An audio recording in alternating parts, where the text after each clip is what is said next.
Hello fellow data friends.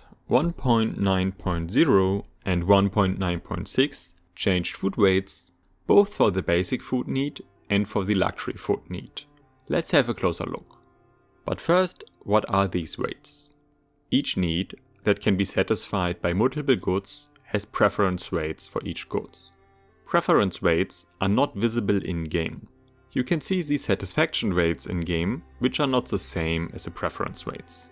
In terms of food, the satisfaction weight tells you how satiated you would be after one meal. In Victoria 3, eating one portion of meat is 1.5 times as filling as eating one portion of grain, but this is just done to equalize satisfaction from eating and the higher price of meat. The preference weight is how much pops want to eat a certain kind of food.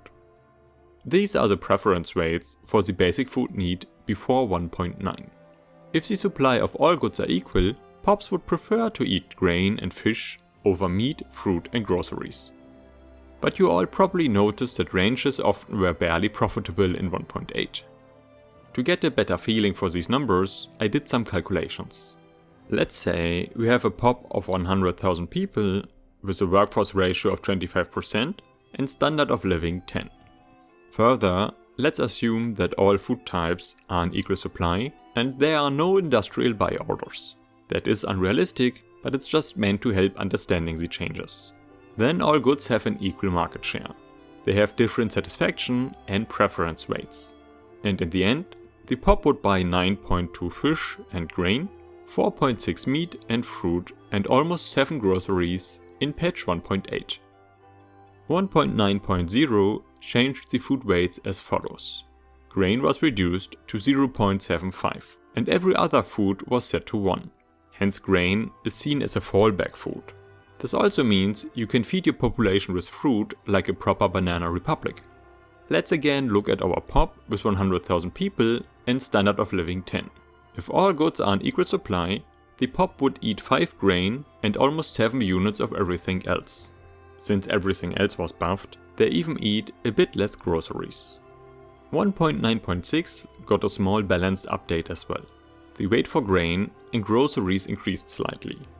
So our pop would eat 5.5 grain, 6.5 fish, meat and fruit, and 7.5 groceries.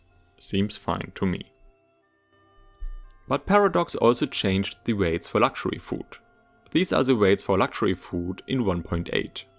Groceries are king, meat and fruit are in the middle, and sugar is a nice extra. To get a better understanding, let's look at the pop again. This time we have 10,000 people with a workforce ratio of 25% at standard of living 40. With equal supply, they would eat a bit more than 5 meat and fruit, almost 8 groceries and 2.6 sugar. Let's have a look at 1.9.0. Meat as luxury food got a big buff and fruit was nerfed. The nerf for fruit is probably balanced against the increased fruit weight for the basic food need. But meat got buffed both on basic and luxury food. And if you get a prestige variant for meat on top, well, that's a lot of demand for meat, which you surely noticed while playing. So for 1.9.6, Paradox partially reversed the changes. Luxury food demand for meat is still stronger than in 1.8, but not as super strong as in 1.9, and fruit was improved a bit again. Just from looking at these changes, you will very likely still have a great time selling prestige meat or even normal meat.